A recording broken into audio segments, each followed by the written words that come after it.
तो अस्त्र और शस्त्र मेरे रेडी हैं, सारे मार्कर्स। और 11th क्लास के फिजिक्स का एक धासु चैप्टर नंबर 7 रोटेशनल मोशन या फिर बोले रिजिड बॉडी मोशन, अब हम स्टार्ट करेंगे। इसमें पहला जो टॉपिक है वो होगा सेंटर ऑफ मास बच्चों। और हर स्कूल में मैं अक्सर देखता हूं सेंटर मास का एक क्वेश्चन आता है, तो हम सीखते हैं आज सेंटर मास डिफाइन कैसे करेंगे और उसके लिए एक्सप्रेशन कैसे ड्राइव करेंगे। सही है, सबसे पहला काम तो अपना यही होगा। चलिए फिर बात करते हैं सेंटर ऑफ मास। तो प्यारे बच्चों, ये मार्कर है मेरे पास, इस मार्कर को मुझे उठाना है तो मैं क्या करूंगा, हर जगह पे फोर्स लगाता हूं, हर जगह पे यहां वहां हर जगह पे फोर्स लगाता हूं। और ऊपर की तरफ फोर्स लगा दिया, ऐसे ऊपर की तरफ लगा दिया तो भाई मैं इसको उठा सकता हूं, बैलेंस बन जाएगा, कोई दिक्कत नहीं है, मार्कर कहीं नहीं गिर रहा। एक दूसरा तरीका भी हो सकता है कि एक ही जगह पे फोर्स लगा के उठाने का। क्या ये भी पॉसिबल है? एक जगह उठा करके बैलेंस नहीं बन रहा भाई, ये तो गिर रहा है नीचे। यहां पर कहीं पे बैलेंस बन रहा है, यहां पर कहीं पे बैलेंस बन रहा है, देख रहे हैं वाह, यहां पर कहीं पर इस मार्कर का बैलेंस बन रहा है। तो अगर मैं हर जगह फोर्स लगाऊं तब भी वही काम होता है, और अगर मैं इसके कहीं एक जगह पे यहां पर अगर फोर्स लगाऊं तब भी वही काम होता है, बैलेंस बनने का। क्यों बच्चों, बैलेंस बन रहा है ना? हाँ। तो अगर इसका सारा का सारा मास मार्कर का यहीं पर लोकेटेड होता, अगर इस मार्कर का सारा मास यहीं पे लोकेटेड होता तो भी ऐसे बैलेंस बन जाता। इमेजिन करो जैसे कि सारा का सारा मास इसी पॉइंट पर लोकेटेड है। तो प्यारे बच्चों, सेंटर मास बेसिकली क्या है? एक पॉइंट है। क्या है बेसिकली? क्या है? अ पॉइंट है। वाह भाई वाह, एक पॉइंट है बेसिकली। प्यारे बच्चों, एक पॉइंट है, एक ऐसा पॉइंट, ठीक है, जहां पे ऐसा लगता है हमें, ऐसा फील होता है हमें जैसे कि इसका सारा का सारा मास वहीं पर लोकेटेड हो। ऐसा फील होता है जैसे कि इसका सारा का सारा मास वहीं पर लोकेटेड हो। देख रहे हो, मैं एक उंगली से उठा पा रहा हूं, यहां पे बैलेंस बन रहा है, कहीं और इसके अलावा बैलेंस नहीं बनेगा, ना ना ना। ओके, तो ये किसी भी चीज का हो सकता है। ओह, ये एक मोबाइल, ओह यस। तो प्यारे बच्चों, अक्कड़ बक्कड़ नेहा कक्कड़, यहां से अगर मैं बैलेंस बनाऊं नहीं बनेगा, यहां नहीं बनेगा, यहां पर कहीं पर एक उंगली से मैं इसको उठा सकता हूं। क्या बात कर रहे हो, खतरों का खिलाड़ी। तो यहां पर आप देख रहे हैं बैलेंस बन रहा है। प्यारे बच्चों, आप देख लो कि अगर सारा का सारा मास अगर यहीं पर लोकेटेड होता, अगर सारा का सारा मास यहीं पर लोकेटेड होता, तब भी सारा का सारा मास यहीं पर अगर लोकेटेड होता तब भी इसका बैलेंस बनता, ठीक है। और अगर इधर उधर होता तब भी, ठीक है, बैलेंस बन जाता। तो हम मानेंगे सारा का सारा मास यहां पर एक पॉइंट पे लोकेटेड है, ऐसा अपीयर होता है, ऐसा फील होता है। श्रेया जी, आज हम नई चीजें भी करेंगे, क्या नाम है, सेंटर ऑफ मास का एक्सप्रेशन ड्राइव करने वाले हैं, समझे? बहुत जल्दी। तो प्यारे बच्चों, सेंटर मास बेसिकली एक पॉइंट है जहां पर लगता है जैसे कि सारा का सारा मास उस बॉडी का लोकेटेड है, कंसंट्रेटेड है, ठीक है। तो लिखते हैं भाई, डेफिनेशन लिखते हैं जरा। चलो लिखते हैं डेफिनेशन सेंटर मास का, ठीक है। अ पॉइंट,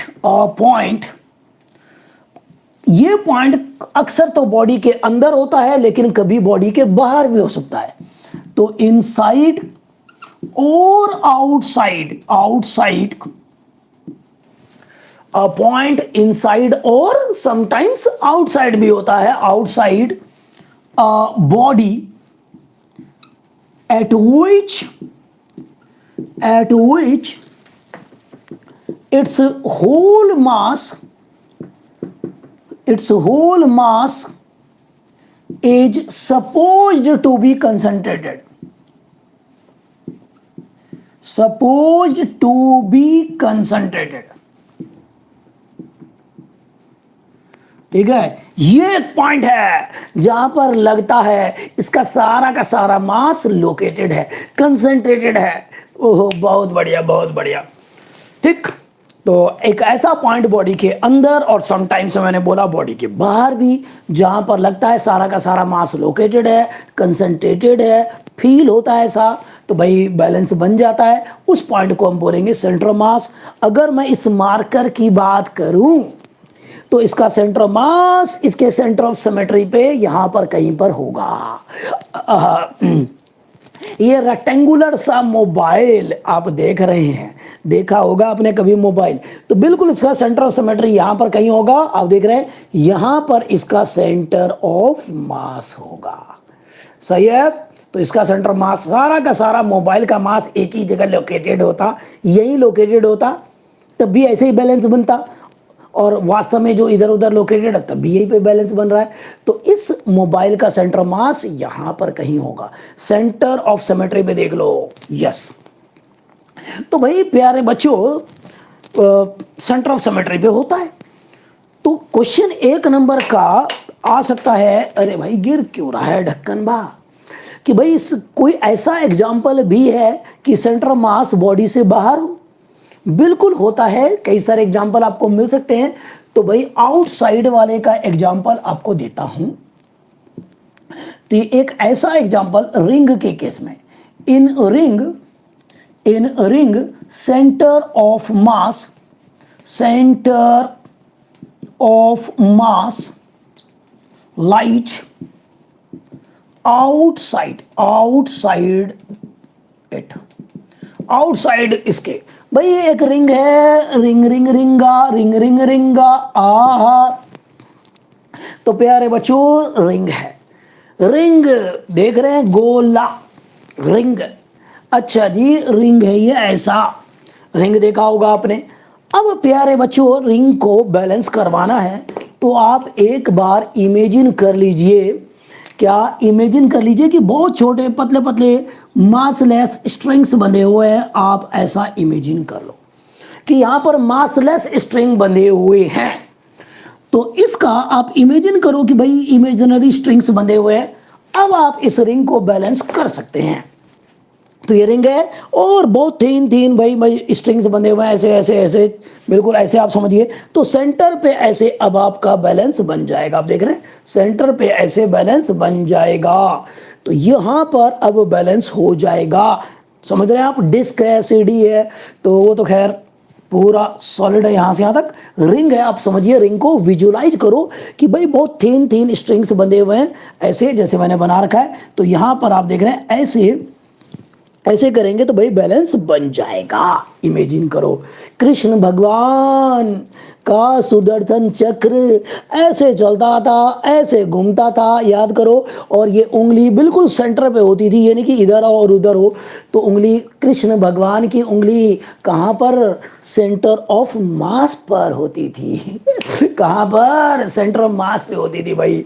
तो सेंटर मास को बैलेंस कर रखा था, देख रहे हो, सेंटर मास पे उंगली रखी और वो पूरा जो रिंग है, जो सुदर्शन चक्र है, वो बैलेंस था। समझ रहे हो, सेंटर मास की बात होती है।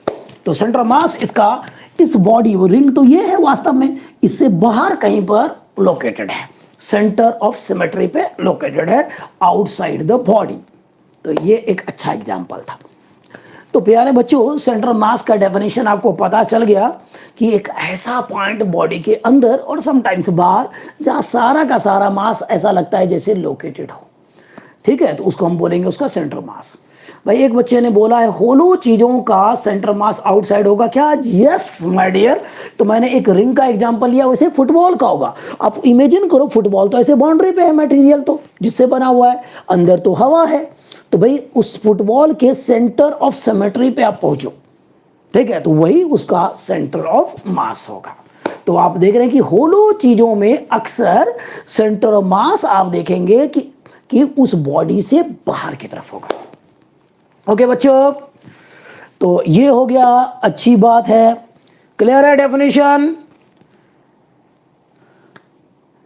देखिए देखिए यहां पर इस वाले का देखो, यहां पर रिंग कितना है, रिंग कितना है, थोड़ा सा और एग्जांपल लेते हैं जरा रिंग वाला कि और क्लियर करते हैं। रिंग तो ये रहा, कई बच्चों ने कड़ा पहन रखा होगा अपने हाथ में, ये रहा रिंग रिंग रिंग रिंग, और सेंटर ऑफ मास कहां पर है, बीच में है।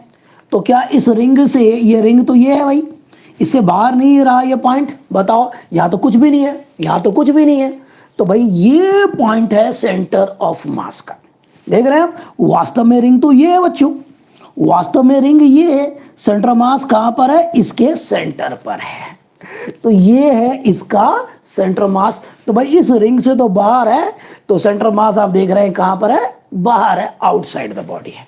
क्या अब ये बात क्लियर हो गई या गड़बड़ है, कुछ दिक्कत है, बताओ।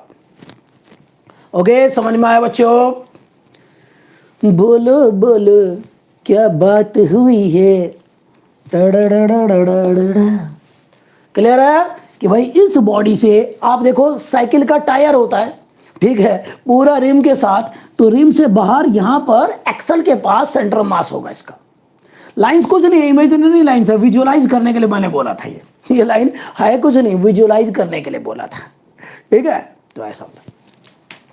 तो सेंटर मास का आपको ये पता चल गया, बेसिकली एक पॉइंट है भाई, सेंटर मास बेसिकली एक पॉइंट है, उसका अगर पॉइंट है तो भाई हम दो बातें कर सकते हैं पॉइंट से रिलेटेड, या तो कोऑर्डिनेट की बात कर सकते हैं या पोजीशन वेक्टर की कर सकते हैं।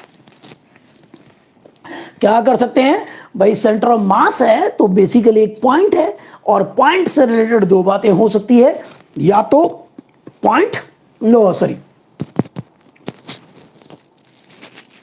बाकी सारी चीजों में, ज्यादातर चीजों में इनसाइड ही तो होता है, मार्कर में इनसाइड था, मोबाइल में इनसाइड था, ठीक है, तो ये था। हाँ, तो वापस आते हैं भाई, क्या नाम है, centre of mass basically point है, ठीक, तो भाई उसकी दो बातें होंगी, या तो कोऑर्डिनेट की बात होगी या पोजीशन वेक्टर की बात होगी। सेंटर ऑफ मास, अरे भाई बा, सेंटर ऑफ मास, तो ये हमने देखा एक पॉइंट है, अ पॉइंट है, तो भाई पॉइंट है तो इसका या तो कोऑर्डिनेट होगा, क्या होगा, कोऑर्डिनेट्स, या फिर होगा पोजीशन वेक्टर, पोजीशन वेक्टर। भाई पोजीशन वेक्टर तसल्ली बख्श आपको सिखा रखा है, ठीक है, वेक्टर्स में आपको तसल्ली बख्श सिखा रखा है पोजीशन वेक्टर, बिल्कुल। अगर फिर भी किसी को तकलीफ हो तो भाई वेक्टर वाला वीडियो देख लो ना, पहला वाला, शिकार हो जाएगा इजली। हाँ भाई, तो भाई प्यारे बच्चों, पोजीशन वेक्टर क्या होता है यार, क्या होता है, ये देखो, ये कोई है एक्स एक्सिस, वाई एक्सिस, कहीं पे जेड एक्सिस भी होगा, ठीक है, ये कोई पॉइंट है, ये कोई पॉइंट है, पी मैंने मान लिया, इसके कोऑर्डिनेट होंगे 2 -3 5, सर नेगेटिव भी ले लिया आपने सर, कुछ भी हो सकता है, एज्यूम किया, रफ डायग्राम है, ठीक है, और इसको मैंने ज्वाइन कर दिया यहां पर, ये ओरिजिन है, तो इसको मैंने बोला आर, इसको क्या बोला, अरे भाई क्या बोला, आर बोला, क्या बोला, आर बोला। तो भाई पोजीशन क्या होता है, पोजीशन वेक्टर क्या होता है, मैं अगर शॉर्ट में बताऊं, इसे वेक्टर में तो सिखाई रखा है बहुत तसल्ली बख्श, position of any point with respect to origin is called its position vector, is called its position vector। Sir बहुत बढ़िया सर, ये आर हो गया, तो आर को आप कैसे लिखोगे बच्चे, ये भी बस सिखा रखा है, सब कुछ सिखा रखा है यार, ये एक्स कोऑर्डिनेट, ये वाई कोऑर्डिनेट, ये जेड कोऑर्डिनेट, ये रफ पॉइंट रफली लोकेट किया गया, और आपको पता है एक्स एक्सिस के अलोंग यूनिट वेक्टर आई कैप होता है, वाई एक्सिस के अलोंग यूनिट वेक्टर जे कैप होता है, जेड एक्सिस के अलोंग के कैप होता है। अगर इसको लिखने का मन है तो क्या लिखेंगे, 2 यानी कि एक्स कोऑर्डिनेट उसके साथ आई कैप, -3 इसके साथ जे कैप, और तीसरा है यहां पर प्लस का 5 के कैप। तो भाई इस तरह से पोजीशन वेक्टर लिखते थे यार, सीधी बात ये है। बहुत बढ़िया, बहुत बढ़िया।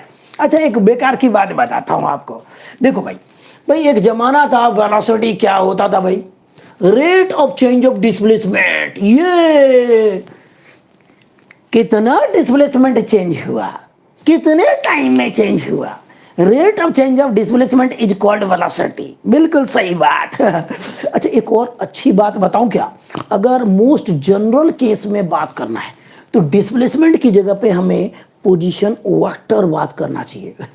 क्यों भाई, पोजीशन वेक्टर में X coordinate, Y coordinate, Z coordinate सब कुछ आ जाता है यार, सब कुछ। इससे ज्यादा जनरल तो कुछ होता ही नहीं है। तो मैं वेलोसिटी को ऐसा बोल सकता हूं, और ये बड़ी अच्छी बात है क्या, velocity is D by D T of R, rate of change of position vector is called velocity.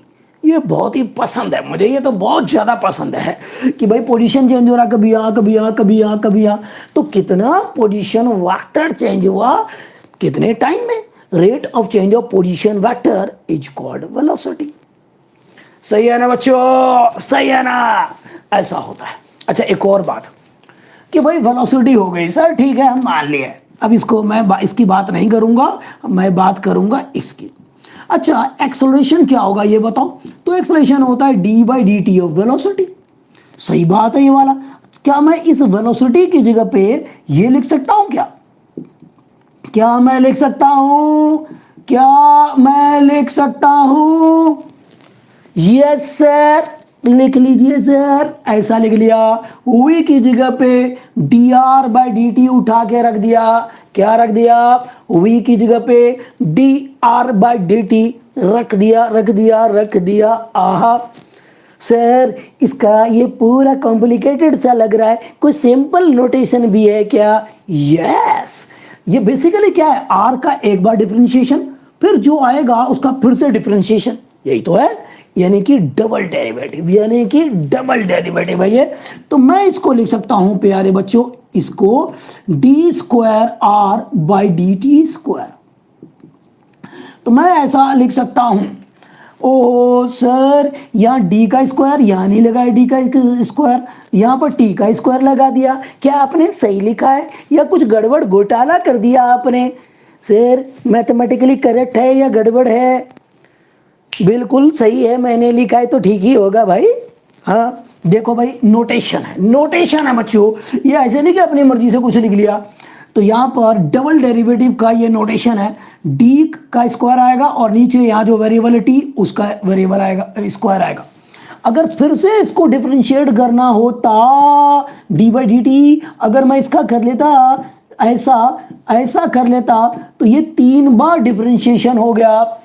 कितनी बार? 3 बार। कितनी बार?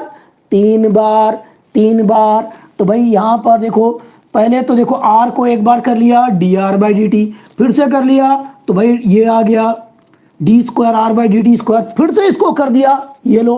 तो इसको लिख सकते हैं क्या, D cube R by D T cube. अगर करते तो, करेंगे नहीं, करते तो ऐसा लिख देते।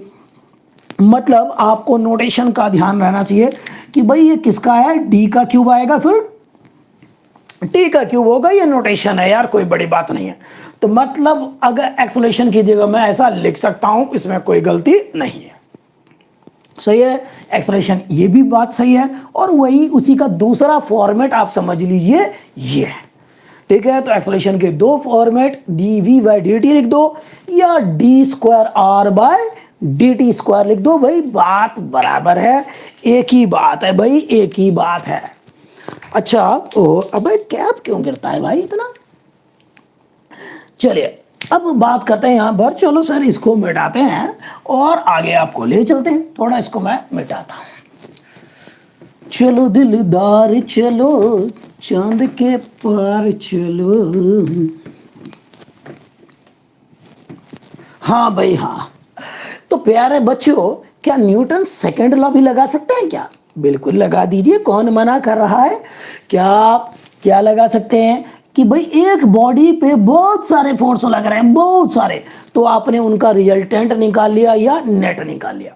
2, 4, 10 बहुत सारे फोर्स लग रहे हैं किसी बॉडी पे, ठीक है, एक या एक से ज्यादा कितने भी, तो भाई उनका नेट निकाल लिया। तो नेट फोर्स से मिलेगा नेट एक्सेलरेशन।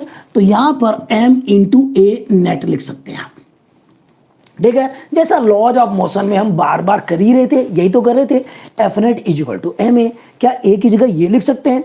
बिल्कुल लिख देंगे, बिल्कुल लिख देंगे। चलो फिर लिखो ना, तो यहां पर आ गया एम और ये आ गया D square R by D T square बच्चों। तो ये एफ नेट की जगह पे हम लोग लिख सकते हैं बार बार, अनगिनत बार, ऐसा लिख सकते हैं बच्चों। क्या यहां तक किसी बच्चे को तकलीफ है? कोई दुविधा? प्लीज टेल मी, कंफर्म करो। F net is equal to M into A, यानी कि M into D square R by D T square. बताओ कोई बच्चा, कोई तकलीफ बताओ आज? क्या हम ऐसा लिख सकते हैं? एक्सलेशन ऐसा लिख सकते हैं? बिल्कुल लिख सकते हैं। बोलो बोलो। ओके ओके, चलिए भाई।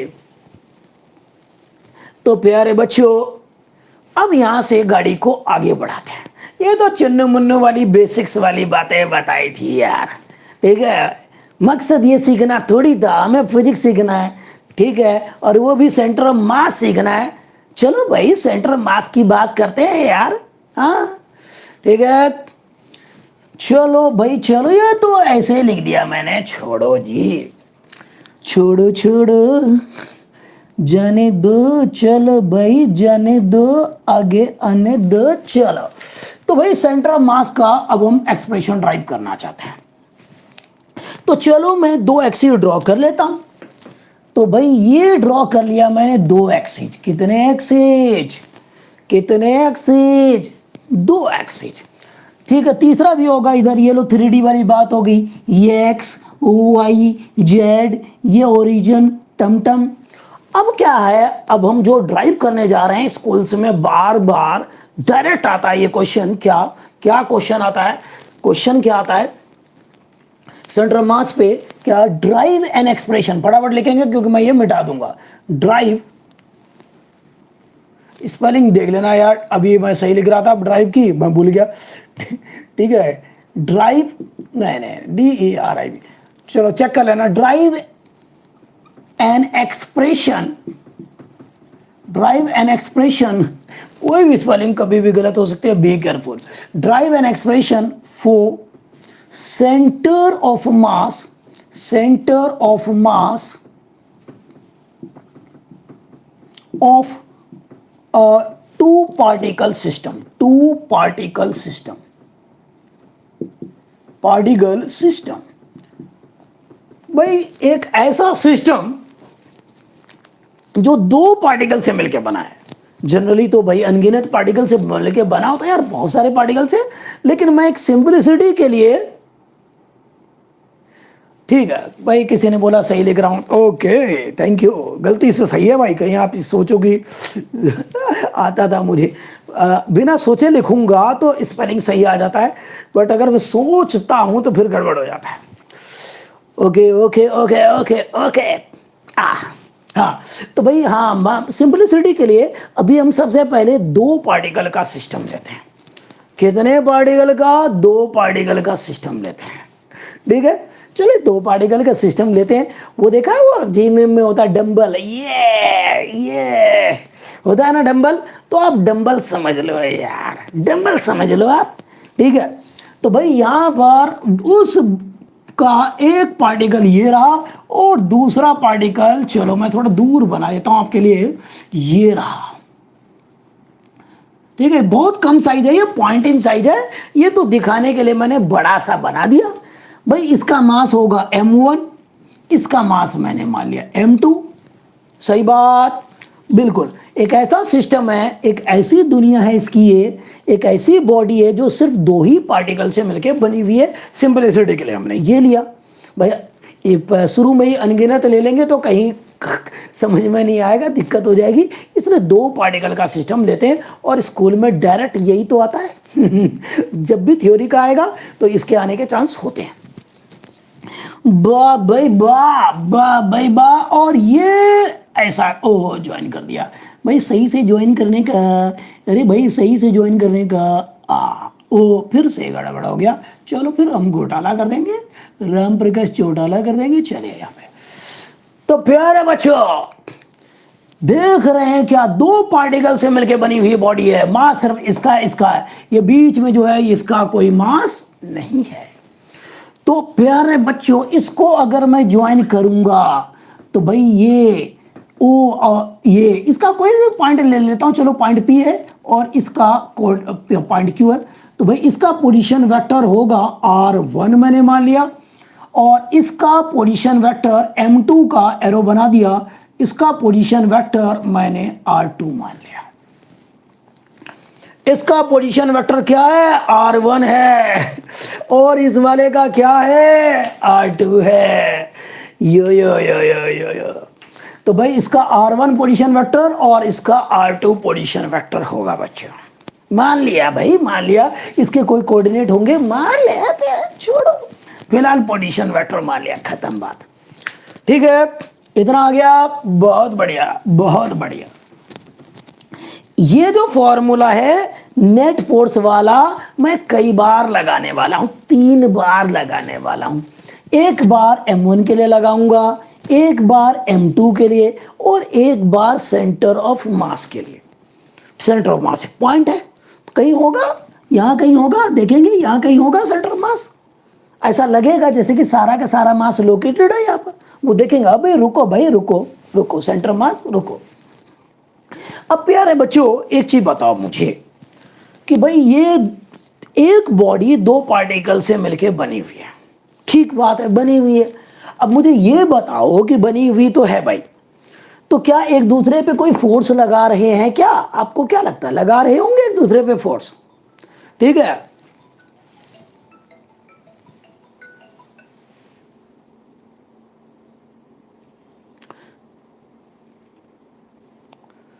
तो प्यारे बच्चों, एक दूसरे पे फोर्स, फोन आ गया था यार, हाँ, तो एक दूसरे पे फोर्स लगा रहे होंगे क्या? भाई बिल्कुल लगा रहे होंगे। तो ये कोई बॉडी है, ठीक है, आप देखो, अब देखो कोई 2 पार्टिकल है, और क्या एक दूसरे को अट्रैक्ट कर रहे होंगे? बिल्कुल करेंगे अट्रैक्ट। भाई कोई बॉडी बनी हुई है तो भाई अट्रैक्ट कर रहे होंगे। अब देखो, ये मैंने एक मार्कर लिया और मैंने इसको खींचा, टूट के अलग हो गया क्या? नहीं हुआ अलग, क्योंकि इसका एक पार्टिकल और दूसरा पार्टिकल एक दूसरे को अट्रैक्ट किए हुए हैं। इसका एक पार्टिकल और दूसरा पार्टिकल क्या कर रखा है, एक दूसरे को अट्रैक्ट कर रखा है, इसलिए मैंने ऐसे खींचा तो भाई टूट के वो अलग नहीं हुआ। तो यहां पर आप देखोगे कि भाई ये दोनों एक दूसरे पे फोर्स एक्सर्ट कर रहे हैं, उसको हम बोलेंगे इंटरनल फोर्स। उसको क्या बोलेंगे, इंटरनल फोर्स। तो भाई m1 पे इधर लग रहा होगा और वो होगा फोर्स ऑन 1 ड्यू टू 2, इस तरह से दिखा देंगे। तो भाई प्यारे बच्चों, अब मैंने माना, क्या माना भाई, क्या माना, F12 मैंने माना, ये क्या है, इंटरनल फोर्स। ये क्या है, इंटरनल फोर्स। लेट ये है internal force, internal force on m1, mass m1, किसकी वजह से, ड्यू टू m2। भाई ऐसा हमने मान लिया, m2 ने m1 को अपनी तरफ खींचा, m2 ने m1 को अपनी तरफ खींचा, सही है, ठीक है। अभी सारा क्लियर होगा आपको। तो यहां पर m2 ने m1 को अपनी तरफ खींचा, तो क्या m2 जो है m1 है, m2 को छोड़ देगा? नहीं जी, वो भी खींचेगा इधर, तो वो भी इसको इधर की तरफ खींच रहा है। Force on 2 due to 1, force on 2 due to 1, तो भाई ऐसे खींच रहा है यहां पर। तो भाई 1 ने 2 को अपनी तरफ खींचा, दोनों ने एक दूसरे की तरफ अट्रैक्ट कर रखा है। भाई अट्रैक्टिव फोर्स लगेगा, अगर अट्रैक्टिव नहीं लगता ना 2 पार्टिकल के बीच में, ऐसे मैं खींचता टूट के अलग हो जाता, बट ये अलग नहीं हो रहा टूट के, इसका मतलब इसके जो पार्टिकल्स हैं एक दूसरे को अट्रैक्ट कर रहे हैं। समझे क्या? इसके जो पार्टिकल्स हैं एक दूसरे को क्या कर रहे हैं, अट्रैक्ट कर रहे हैं। भाई नहीं तो मैं इसे खींचता तो टूट के अलग हो जाता, बट नहीं हो रहा क्योंकि अट्रैक्शन है। तो भाई कोई भी बॉडी होती है तो भाई एक पार्टिकल दूसरे को अट्रैक्ट किया हुआ है। बताओ ये बात क्लियर है या नहीं है? अट्रैक्ट करेगा या नहीं करेगा, मुझे बताओ। क्यों बच्चों, अट्रैक्ट करेगा या नहीं करेगा, बताओ, बता दो। क्या लगता है आपको? Will they attract each other or not my dear? Please tell me. क्या एक दूसरे को अट्रैक्ट करेंगे? करेंगे। वाह। अब मुझे ये बताओ कि भाई अट्रैक्ट कर रहा है, ये मार्कर है यार, ये मार्कर है, इसको मैंने यहां पर रख दिया कहीं पर, ठीक है, कहीं पर रख के छोड़ दिया, तो ये मार्कर बहुत सारे पार्टिकल से मिलके बना हुआ है। क्या मार्कर अपने आप इधर उधर जाने लग जाता है? मुझे ये बताओ, ठीक है। क्या ये मार्कर अपने आप इधर उधर जाने लग जाएगा अगर मैं कहीं रख दूंगा तो? नहीं जाएगा। आप बोल रहे हैं नहीं जाएगा, ठीक है, सोच रहे होंगे नहीं जाएगा। भाई सही बात है, नहीं जाएगा, ओके भाई, जबकि इसमें तो बहुत सारे पार्टिकल हैं और सारे पार्टिकल एक दूसरे को अट्रैक्ट किए हुए हैं, भाई फोर्स लगा रहे हैं एक दूसरे पे, बहुत सारे फोर्स लग रहे हैं। यहाँ तो दो पार्टिकल थे, दो ही फोर्स मैंने दिखाया है, ठीक है, यहाँ तो बहुत सारे लग रहे होंगे, लेकिन ये पड़ा है जहाँ पर वहीं पड़ा रहता है, इसका मतलब इस पर नेट फोर्स 0 लग रहा है।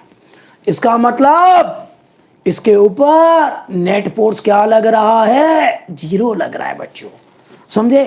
तो नेट इंटरनल फोर्सेज जितने भी होंगे वो एक दूसरे को कैंसिल कर देते हैं, नेट इंटरनल फोर्सेज 0 लगेगा। क्या ये बात क्लियर है आपको? नेट इंटरनल फोर्सेज क्या होंगे? 0 होंगे। तो यहां पर, तो भाई यहां पर समझ में आ गया? चले, अच्छा इसके बारे में भी लिख लेता हूं। एंड F21 जो है, इसका मतलब ये है कि भाई ये है internal force, internal force on M2 due to M1। Internal force on किसके ऊपर? Internal force on M2 due to M1। बा भाई बा, बा भाई बा, बा भाई बा। अच्छा, तो भाई यहां पर ये जो है इधर उधर कहीं नहीं जा रहा, इसका मतलब एक दूसरे को अट्रैक्ट किए हुए है, इसका मतलब एक दूसरे को अट्रैक्ट किया हुआ है। तो भाई बिल्कुल सही बात है, और कहीं नहीं जा रहा मतलब नेट फोर्स क्या है? 0 है। तो यहां पर नेट इंटरनल फोर्स निकालता हूं, नेट इंटरनल फोर्स, तो भाई क्या मिलने वाला है? F12 प्लस F21, इनका सम पक्का 0 होगा, नहीं तो भाई ये इधर उधर बॉडी चली जाती। मार्कर को मैंने रख दिया, मार्कर कहीं नहीं जा रहा क्योंकि इंटरनल फोर्सेज लग रहे हैं और उन इंटरनल फोर्सेज का सम क्या हो रहा है? 0 हो रहा है, तभी ये मार्कर इधर उधर कहीं नहीं जा रहा। अदरवाइज ये जाता इधर उधर कहीं ना कहीं तो जाता, बट नहीं जा रहा क्योंकि नेट इंटरनल फोर्स 0 लग रहा है, क्योंकि नेट इंटरनल फोर्स क्या लग रहा है? 0। सही बात है, नहीं तो मार्कर रखूंगा इधर उधर जाता ना, नहीं जा रहा, इसका मतलब इंटरनल फोर्स से तो लग रहे हैं बट वो एक दूसरे को कैंसिल कर रहे हैं, सबको कैंसिल कर रहे हैं, तो नेट इंटरनल फोर्स 0। क्यों बच्चों, बताओ मुझे एक तकलीफ, please tell me one doubt, बताओ कोई एक डाउट बताएंगे कोई? क्लियर है? तो भाई इससे तो मूवमेंट नहीं हो रहा यार, ठीक है। नेट इंटरनल फोर्स होता क्या है? अरे इंटरनल का मतलब क्या है? एक पार्टिकल दूसरे पे फोर्स लगा रहा है, वो इंटरनल है। तो यहां पर भाई क्या किया? M1 M2 एक दूसरे को अट्रैक्ट किए हुए, ठीक है, अट्रैक्ट किए हुए हैं। तो भाई इसने क्या किया? M1 M2 को अपनी तरफ खींच रहा है भाई, M2 को force on 2 due to 1, M2 पे M1 की वजह से फोर्स इधर लग रहा है भाई, M2 भी M1 को अपनी तरफ खींच रहा है, ठीक है। तो force on M1 due to M2 ये इधर की तरफ खींच रहा है, फोर्स ऑन M1 पे कितना लग रहा है? इतना लग रहा है, किसके द्वारा? M2 के द्वारा इधर। तो भाई दोनों एक दूसरे को लगा रहे हैं, तो ये क्या है? उस बॉडी के अंदर जो एटम्स हैं या पार्टिकल्स हैं एक दूसरे पे लगा रहे हैं फोर्स, उसको इंटरनल फोर्स लगाएंगे, कहेंगे। अगर हम बाहर से लगाते हैं उसको एक्सटर्नल फोर्स कहेंगे। क्या कहेंगे? अगर हम लोग जो बाहर से लगाएंगे कोई फोर्स, उसको हम क्या बोलेंगे बच्चों? That force is external force, उसको आप बोलेंगे एक्सटर्नल फोर्स। तो समीक्षा करिए, इसका नेट 0 क्यों आया, कैसे आया? दे भाई देखो, फील करो कि अगर किसी बॉडी पे नेट फोर्स लगेगा तो वो इधर उधर जाने लगेगा, जैसे ये जा रहा है, बट मैंने मार्कर को रख दिया यहां पर, छोड़ दिया।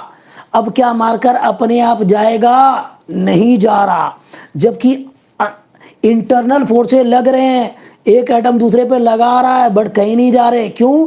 क्योंकि नेट इंटरनल फोर्स जीरो है, उन सभी का वेक्टर सम जीरो है। हाँ भाई, मार्कर अब देखो इधर उधर जाने लग गया, देखो जा रहा है, इधर जा रहा है, उधर जा रहा है। क्यों? क्योंकि मैं बाहर से, मैं एक क्या है, मैं फोर्स जो लगा रहा हूं वो बाहर से लग रहा है।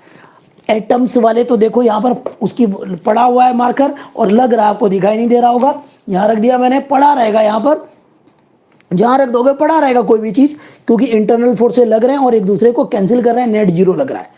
ठीक है, नेट अगर लगेगा तो इधर उधर कहीं जाएगा, पक्का जाएगा, एक्सेलरेशन भी होगा, नेट है तो, समझे?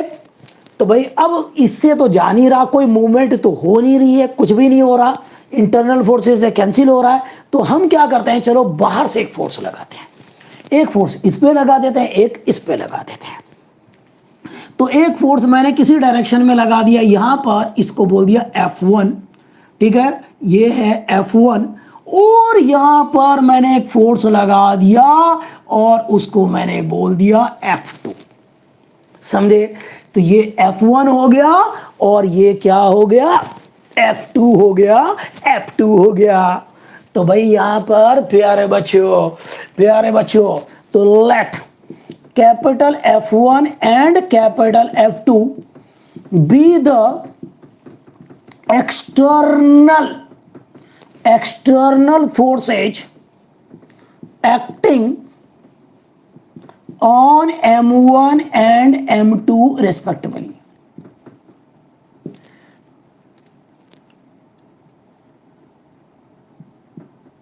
ठीक है, चलो रेस्पेक्टिवली शॉर्ट में लिख देता हूं, ठीक है, स्पेलिंग में गड़बड़ ना हो जाए। तो भाई ऐसा हो गया, बाहर से भी फोर्स लग रहे हैं F1 और F2।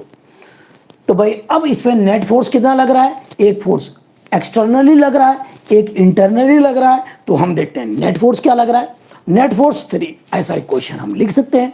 चलो भाई लिखते हैं, तो यहां पर अब लिखते हैं क्या, net force acting on M1। तो भाई क्या होगा, F नेट, तो क्या होगा M into A1, M1 A1। तो भाई यहां पर आप लिख सकते हैं नेट फोर्स क्या होगा, इन दोनों का सम, तो यानी कि F1 एक्सटर्नल फोर्स और F12 ये है इंटरनल फोर्स, ये आ गया M1 इंटू ए को, एक्सेलरेशन को आप ऐसा भी लिखते हैं, सीधा आप ऐसा लिख सकते हैं, तो वो होगा d² R1 बाय dt²। तो भाई इस तरह से आप लिख सकते हैं। Let us call it equation number, इसको मान लिया आपने 2, इसको क्या बोला, इसको क्या कहेंगे हम लोग, एक्सप्रेशन नंबर 2 कहेंगे बच्चों, इसको क्या कहेंगे, एक्सप्रेशन नंबर 2।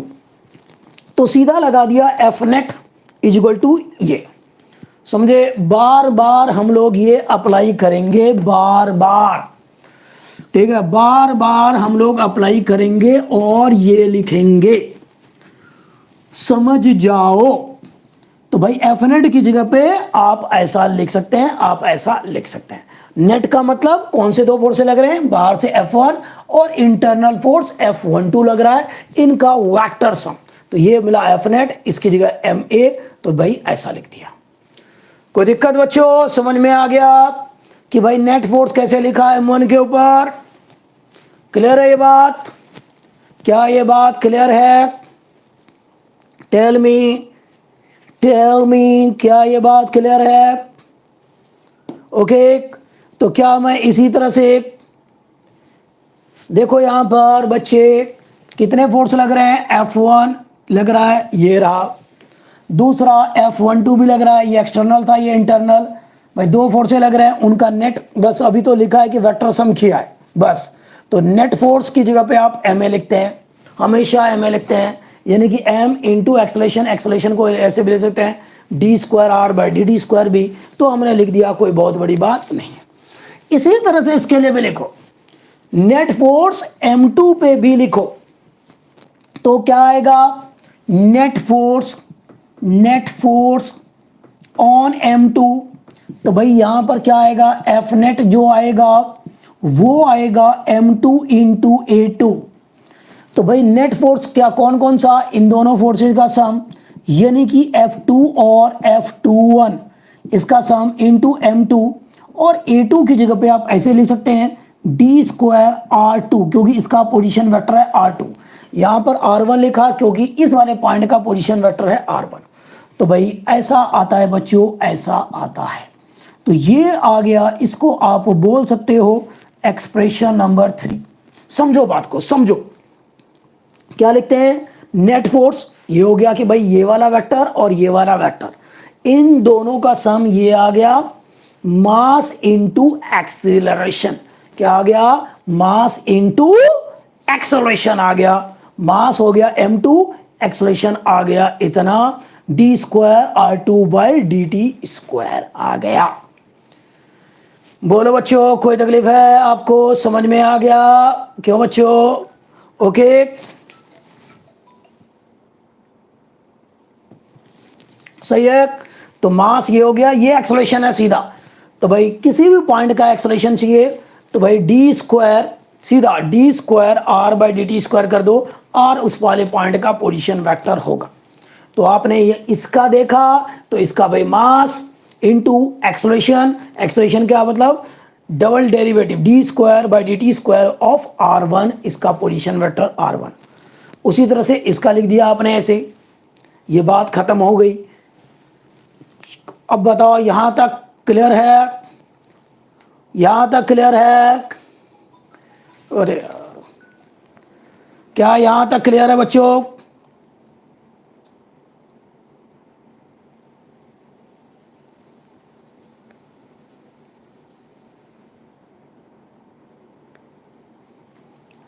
फोन आ रहा है, मैं इसको ऑफ ही कर दूं ना, चल ऑफ कर दिया।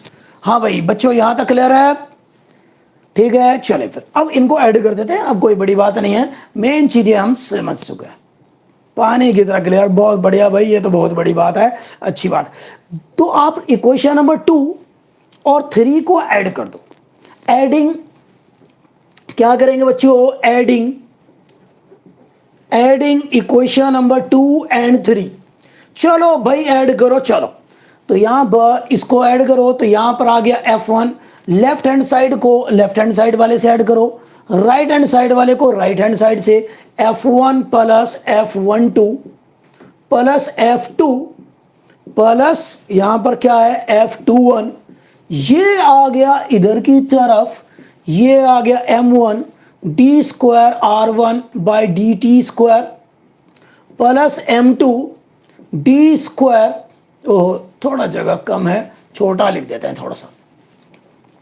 तो भाई देखो देखो देखो यहां पर क्या है, M1 d²R1/dt² plus M2 d²R2 upon में dt²। लेफ्ट हैंड साइड वालों को लेफ्ट हैंड साइड वालों से ऐड किया, राइट हैंड साइड वालों को भाई राइट हैंड साइड वालों से ऐड किया, भाई बात बन गई। अब आप देखो यहां से देखो इक्वेशन नंबर 1 से, क्या इन दोनों का सम 0 नहीं है? F12 प्लस F21 जो है, जो इंटरनल फोर्सेज हैं, क्या उनका सम 0 नहीं है बच्चों? है या नहीं है बताओ? बिल्कुल है भाई, इन दोनों का सम क्या है, 0 है। तो ये खत्म हो गया। तो यहां पर बचा F1 और F2, ये तो एक्सटर्नल फोर्सेज हैं, ये दोनों कैसे हैं, एक्सटर्नल। तो यहां पर आ गया F1 प्लस F2। अच्छा एक और चीज मैं कर सकता हूं यहां पर, क्या भाई मास कांस्टेंट है, डिफरेंशिएशन के अंदर ले आ सकते हैं या डिफरेंशिएशन से बाहर भी ले आ सकते हैं ये मास। तो मैं चाहूं तो ले सकता हूं इसको d²/dt² ऑफ M1R1। उसी तरह से यहां पर मैं मास को अंदर ले आ सकता हूं, भाई कांस्टेंट को डिफरेंशिएशन से बाहर भी ले आ सकते हैं, डिफरेंशिएशन के अंदर भी ले आ सकते हैं। डिफरेंशिएशन में आपको सिखाया है तसल्ली बख्श। तो भाई इसको ले जाया सकता है, तो यहां पर d²/dt² ऑफ क्या आएगा, M2 R2 आएगा ऐसा। आप चाहो तो यहां पर इसमें d²/dt² को बाहर निकाल सकते हैं और यहां पर आप लिख सकते हैं m1r1 प्लस m2r2, आप लोग ऐसा लिख सकते हैं। ये मैथमेटिकली यहां पर अलाउड है, करेक्ट है, यहां पर आप लोग ऐसा कर सकते हैं बच्चों। ओके, कर सकते हैं आप लोग, बिल्कुल कर सकते हैं, ठीक है। ओके, अब नहीं पड़ेगा रिफ्लेक्शन। चलिए, तो यहां पर आप लोग ऐसा कर सकते हैं बच्चों। ओके, तो देखो यहां पर क्या किया आपने, पहले तो m को अंदर ले गए, m को अंदर ले गए, कांस्टेंट है m, आप डिफरेंशिएशन के अंदर d/dt या इनके d²/dt² के अंदर ले आ सकते हैं आप।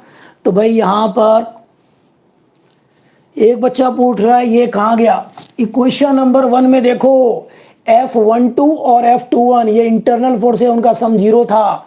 तो भाई इसका मतलब इन दोनों का सम क्या हो गया, 0 हो गया, वो खत्म हो गया अनमोल।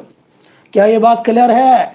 इन दोनों का सम कहां से 0 हुआ, अकॉर्डिंग टू इक्वेशन नंबर 1। सही बात, सही बोला मैंने। अकॉर्डिंग टू इक्वेशन नंबर 1 इन दोनों का सम क्या हुआ, 0 हुआ। अच्छा, अब आप देखो यहां पर मैं ये बोल रहा हूं भाई, आपको कांस्टेंट अगर मान लो d/dt करना है या d/dx करना होता था 5x³ का, तो आप क्या करते थे, 5 को बाहर नहीं निकाल लेते थे क्या, d/dx ऑफ x³, तो क्या बाहर नहीं निकाल लेते थे, निकाल लेते थे ना। तो आप उल्टा अंदर भी तो ले आ सकते हो, एक ही बात है। इससे आप ये लिख दो या इससे ये लिख दो, एक ही बात है। तो मैं इसको अंदर ले जा रहा हूं, इससे उधर, तो क्या गलती है, 5 कांस्टेंट है, आप डिफरेंशिएशन से बाहर निकाल सकते हैं, आप डिफरेंशिएशन के अंदर ले आ सकते हैं। मैथमेटिकली बिल्कुल करेक्ट है, बिल्कुल हिट है, बिल्कुल फिट है। तो भाई ऐसा आपने कर लिया, अंदर ले गए, ठीक है। फिर आपने क्या किया, एक साथ इनको ऐसा लिख लिया भाई, एक साथ लोग कहते हैं कॉमन लेना, वह कॉमन लेना तो खैर उतना सही वर्डिंग नहीं है, बट डिफरेंशिएशन में आप ऐसा कर सकते हैं, तो ये कर लिया। अब प्यारे बच्चों ये है एफ नेट, जो बाहर से लगा, इंटरनल वाले तो खत्म हो गए भाई, कैंसिल हो गए। अब ये और ये लग रहा है एक्सटर्नल फोर्सेज है, क्या है ये, एक्सटर्नल का नेट है, तो ये है नेट एक्सटर्नल फोर्स, तो ये है एफ नेट एक्सटर्नल, ठीक है। यहां तक समझ में आ गया होगा। तो ये नेट फोर्स है, एक्सटर्नल है, क्योंकि इंटरनल तो पहले जा चुका है, जा चुका है। ओके बच्चों, तो बहुत बढ़िया, अब आगे ले चलते हैं आपको। तो अब यहां पर एंट्री होती है सेंटर ऑफ मास की। अभी तक हमने इसके लिए अप्लाई किया, इसके लिए अप्लाई किया, अब मैं सेंटर ऑफ मास की बात करूंगा। सेंटर ऑफ मास यहां पर कहीं होगा, बीच में कहीं पर होगा, जहां पर हमें ऐसा लगता है कि सारा का सारा मास लोकेटेड होगा। ऐसा हमें लगता है जैसे कि सारा का सारा मास लोकेटेड होगा, ऐसा फील होता है, ये सेंटर ऑफ मास है, ऐसा लगता है जैसे सारा का सारा मास लोकेटेड है, m1 और m2 दोनों लोकेटेड है नहीं, है तो यहां और यहां, बट ऐसा फील होता है जैसे कि सारा का सारा मास यहीं पर लोकेटेड है, सारा का सारा मास यहां लोकेटेड है। प्यारे बच्चों, अगर मैं इसको ज्वाइन करूं, इसको अगर मैं ज्वाइन करूं, ये ओहो, ये ओरिजिन से ज्वाइन कर लिया, एरो ऐसे, तो ये आर हो गया, तो this R is the position vector of centre of mass. ये आर को क्या बोलोगे, position vector of centre of mass, ठीक है। तो अब मैं इसको मिटा रहा हूं बच्चों, बिल्कुल, अब आप स्नैपशॉट ले चुके होंगे। चलिए, अब मैं इसको मिटा करके अब बात करूंगा सेंटर ऑफ मास के बारे में। ओके ओके ओके ओके, यहां से बात करेंगे भाई। हाँ जी हाँ, इसी में आगे तो एफ नेट, अगर सारा का सारा मास इसी पॉइंट पे लोकेटेड होता, अगर होता, विजुअलाइज करेंगे, m1 और m2 होता और हम नेट फोर्स लगता, f1 और f2 इसी पे लगता, भाई नेट ये हो गया, तो इसके लिए भी हम ऐसा लिखते, क्या, इसके लिए क्या लिखते, तो यहां पर total mass m1 plus m2 और एक्सेलरेशन यहां पर ये लिख देंगे d² by D T square of R. समझ रहे हैं क्या आप? m1 plus m2, m1 plus, जब तक इस टॉपिक की सांसें चल रही है अभी, ठीक है, डोंट वरी, चिंता ना करें। तो m1 प्लस m2 ये रहा। तो भाई सारा का सारा मास अगर यहां लोकेटेड होता तो इतना मास होता, ठीक है, तो भाई उसका एक्सेलरेशन ये होता। अगर नेट फोर्स लग रहा होता तो F1 F2 सब कुछ यहीं पे लग रहा होता, ठीक है। सारा का सारा मास अगर यहां लोकेटेड होता, capital F1 capital F2 external force यहीं लग रहा होता, तो नेट फोर्स ये, तो नेट फोर्स की जगह पे मैं ले सकता हूं नेट मास इनटू नेट का एक्सेलरेशन, तो यानी कि सेंटर ऑफ मास का एक्सेलरेशन। ऐसा, ये तो ऐसे ही टेप दो यार, इधर तो कुछ करना ही नहीं।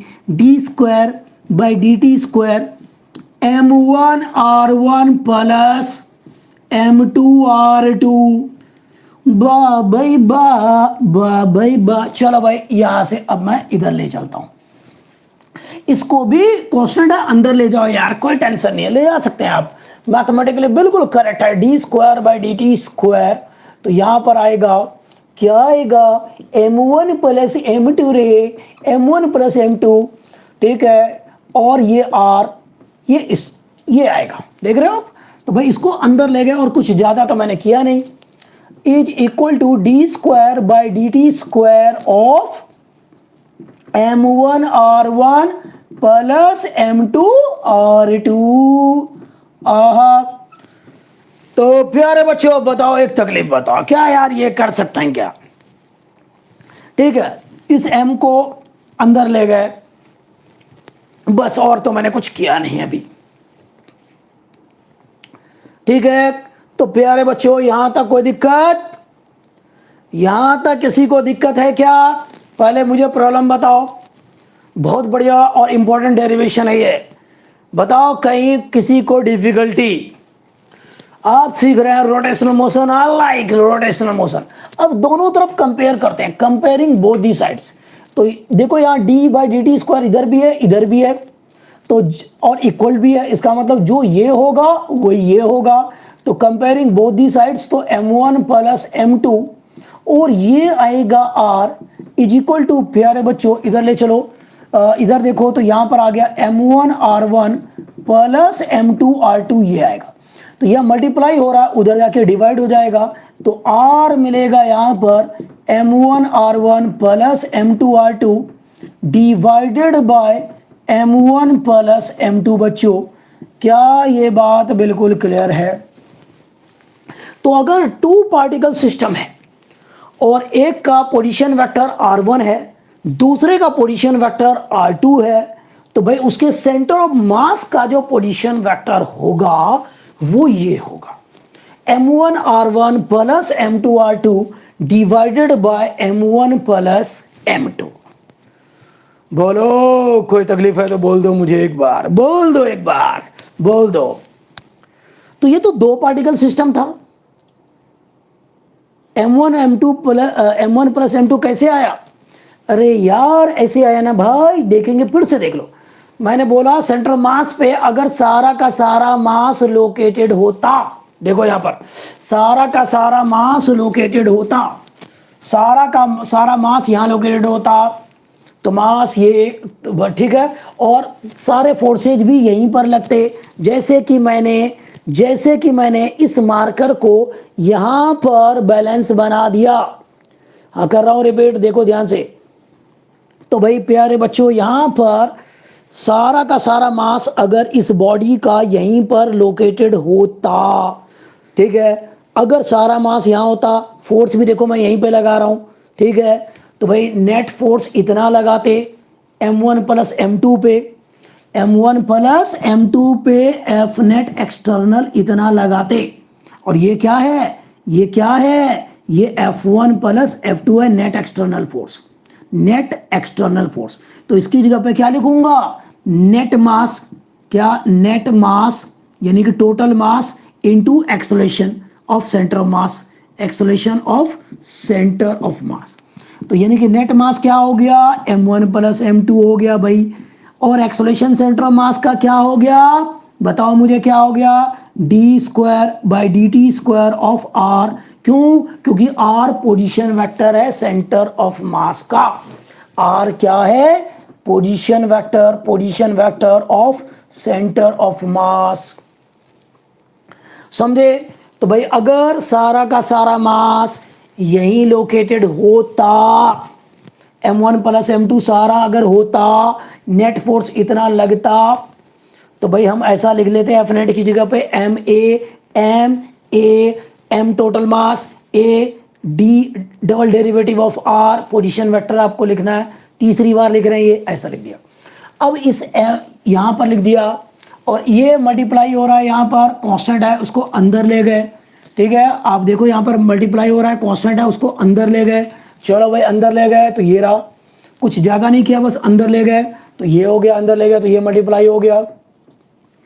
अब कंपेयर करेंगे दोनों तरफ कंपेयर करो तो भाई डबल डेरिवेटिव इधर भी है, डबल डेरिवेटिव इधर भी है और ये इक्वल भी है। इसका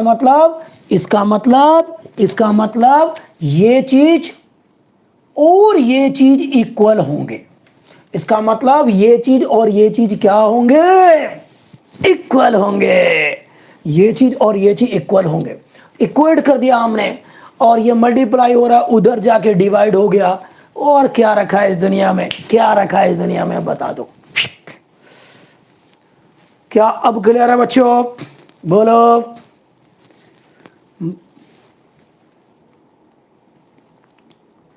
सही है। तो ये हमने सीखा टू पार्टिकल सिस्टम के लिए। अब हम चलेंगे मल्टीपल के लिए, और मल्टीपल के लिए आपको करके दिखाना नहीं है, आप जनरलाइज कर देंगे। ठीक है, बहुत बढ़िया। तो भाई अगर मल्टीपल के लिए देखते हैं, अगर n पार्टिकल सिस्टम है तो उसका क्या होगा। तो उसी तरह से 4n पार्टिकल सिस्टम, ये तो 2 पार्टिकल का था, जनरलाइज कर लेंगे 4n पार्टिकल सिस्टम। तो प्यारे बच्चों और जो आएगा m1r1 प्लस m2r2 चलता रहेगा mnrn divided by m1 plus m2 plus चलता रहेगा mn तक। सबको ऐड कर दो। क्या कर दिया? सबको ऐड कर दो। भाई m1 का पोजीशन वेक्टर r1 था, वैसे m2 का पोजीशन वेक्टर r2 होगा, m3 का पोजीशन वेक्टर r3 होगा, mn का पोजीशन rn होगा। तो इस तरह से सबका आप ऐसे कर दोगे।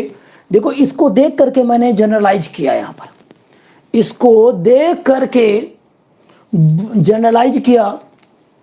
एक मिनट, ठीक है, चलिए यहां पर देखते हैं। तो ये खत्म हो रहा है ऐसा, और ये हो गया। तो भाई एक लाजवाब डेरिवेशन है ये, तो आपको बहुत थ्योरेटिकल सा लगा होगा। इसको आप चाहो तो जनरलाइज वे में भी लिख सकते हो। क्या? समेसन। इसको आप ऐसे लिख सकते हैं, समेसन। किसका समेसन भाई? नीचे भी समेसन आएगा। किसका? m का MIRI का स्क्वायर, और यहां पर नीचे है MI का। भाई देखो यहां पर MIRI, I की वैल्यू पहले 1 है, तो यहां पर I is starting from 1 to n चलेगा। I is starting from 1 to n चलेगा। I की वैल्यू पहले 1 रख दिया आपने, तो m1r1 आएगा, स्क्वायर नहीं है सॉरी। तो ठीक है, और फिर उसके बाद I की वैल्यू बढ़ जाती है, 2 हो जाती है, तो m2r2 प्लस समेसन बोलता है बार बार प्लस करते जाओ। पहले I की वैल्यू 1 रखो, पहले क्या करोगे? I की वैल्यू क्या रखोगे? 1 रखोगे। तो यहां पर 1 रख दिया आपने, रख दिया यहां पर 1। वाओ, m1r1 आ गया। समेसन कहता है प्लस कर दो, फिर I की वैल्यू 2 रख दो, m2r2 हो गया। फिर समेसन कहता है प्लस कर दो, इस चलता रहेगा। तो इसको, इस पूरे को लिखने का एक तरीका है। उसी तरह से समेसन इसको लिखने का एक तरीका ही है। तो आप इस फॉर्मेट में भी लिख सकते हो बच्चों, तो इस फॉर्मेट में भी आप लिख सकते हो। तो भाई ये पूरा डेरिवेशन अगर आपने यहां तक कर दिया तो बिल्कुल परफेक्ट है, बिल्कुल फिट है, बिल्कुल हिट है। आपको पूरे नंबर मिल जाएंगे और आप खुशी मना पाएंगे। सही है, तो आप लोग खुशी मना पाएंगे। किसी को दिक्कत? तो ये डेरिवेशन यहां पर तसल्ली बख्श खत्म हो गया, बिल्कुल खत्म हो गया। अगर आप कोऑर्डिनेट के फॉर्म में लिखना चाहें, अगर आप कोऑर्डिनेट के फॉर्म में लिखना चाहें तो क्या होगा, ये खत्म हो चुका है। डेरिवेशन में आपको इससे आगे कुछ नहीं करना, कुछ भी नहीं करना, ये खत्म हो गया है। ठीक है, चलो फिर आज यहीं रोकते हैं। अगली क्लास यानी कि कल मिलेंगे और इससे आगे चलेंगे। न्यूमेरिकल्स करना है हमें, तो न्यूमेरिकल्स करेंगे अगली क्लास में सेंटर ऑफ मास के ऊपर। ओके बच्चों, थैंक यू, आप लोग आए, बहुत बढ़िया लगा।